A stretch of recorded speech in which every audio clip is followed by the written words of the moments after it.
And welcome back to redheart.com as well as the Crochet Crowd. Today we're working on the boutique Sassy lace. This is a yarn. Yes, it's totally fantastic. It actually looks like lace just like so. So it really gives you a beautiful finished look. You know, this is a kind of scarf that you could actually doll up for a wedding and just be very amazing with trim, and a fantastic scarf just like you see the model wearing. Today's tutorial we're going to be using a 5.5mm knitting needle, or US 9, and the gauge of this is determined by the holes, which I'll explain in just a bit. So let me show you how to get started working on the Red Heart Boutique Sassy lace. To get started, all we're going to just do is just slip this off, and like so. So essentially we can see that the material is still fantastic. It's still just balling up now, and it is amazing. So it's basically just wrapped in a continuous circle, and it's not twisted, so that it lies flat so that your scarf will come out looking amazing. So right in between there is a piece of cardboard. You can leave that in for now if you wish. I actually prefer to leave that in right off the bat. And all I want to do is that I want to make sure that this thing does not start twisting on me.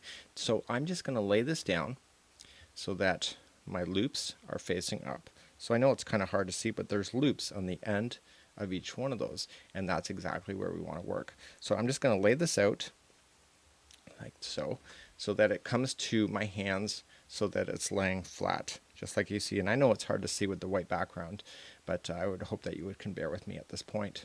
So to get started with this, it is so simple, it is crazy. So let's get started on that next. To get started on this, there's holes that are on the edges, and that's exactly where we want to play when it comes to this yarn. It doesn't say this in the instructions, but do you see how you have the cut edge right here? What I would do if I were you is that I would fold it so that the two holes are lining with each other, just like so, and that'll become hole number 1. We only need 4 holes altogether. So I'm just going to slip my needle through, or yep, my needle, and now I'm going to look for the next one. So I'm just going to put this on. So that's number 2. I only need 4. So I'm just going to look for the next one. There it is. That's 3. And now this is 4. So essentially I have now just cast it on. And remember that this one right here, these two are going to operate together, and I'll show you why that matters in just a moment. So let's begin step number 2.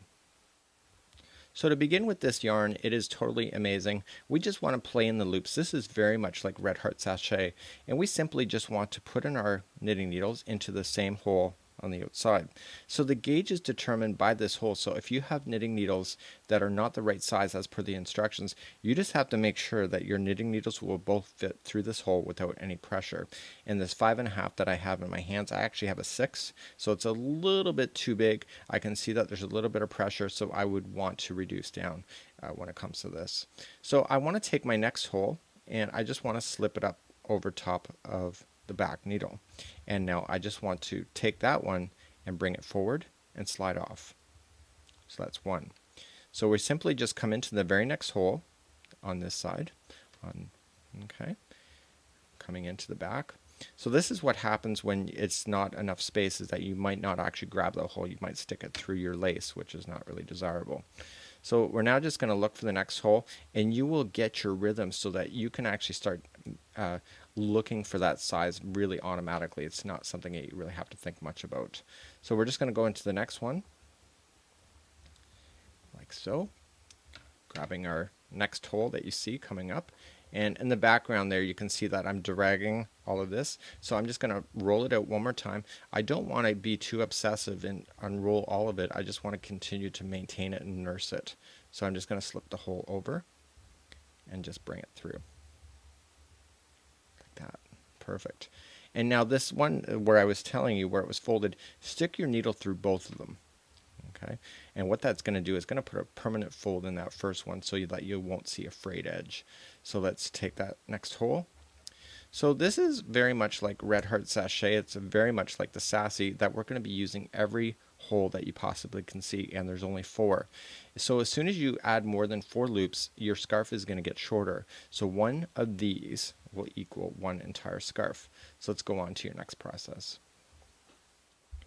For the next step here, this is next row, we just want to simply just slip in our knitting needle. So this is where there's no more thought process to it. We just want to make sure that this yarn here just stays completely flat. We don't want it twisting in circles, because then it gets harder. So we're just going to slip up every loop and knit as normal.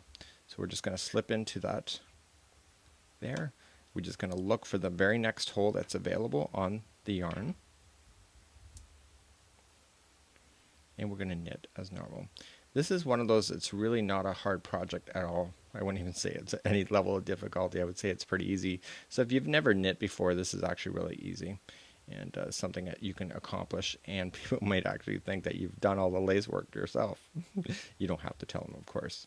And so this is what happens. If it gets all twisted, you're going to spend your time untwisting it. So you're going to get into your own rhythm. I find for myself it's easier when I'm sitting on a chair versus sitting in front of the camera, just like so. The angle of the yarn is coming from a different point of view.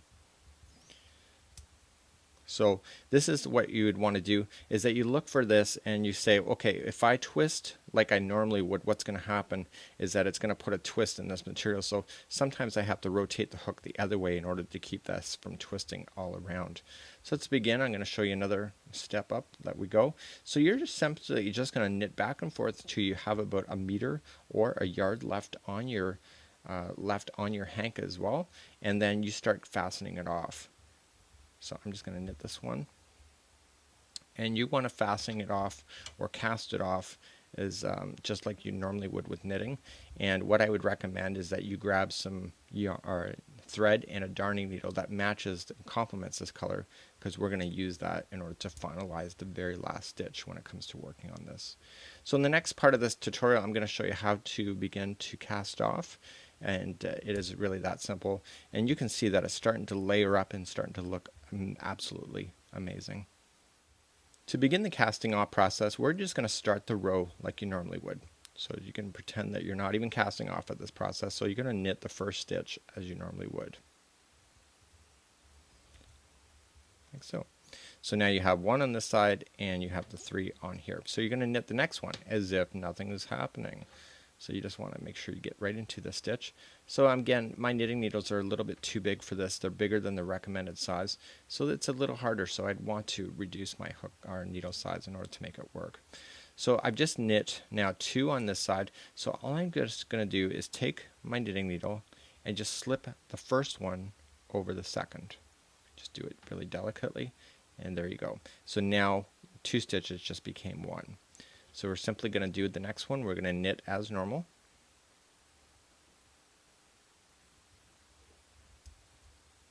Like so. And again, the same process. We're going to take the back and pull it up over the front one.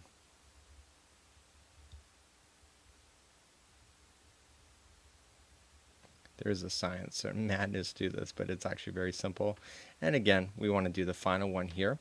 And this is where we're going to want to grab our darning needle and our thread to fasten off the very last one. So we're just going to do one more. This is going to make the last 2 become 1.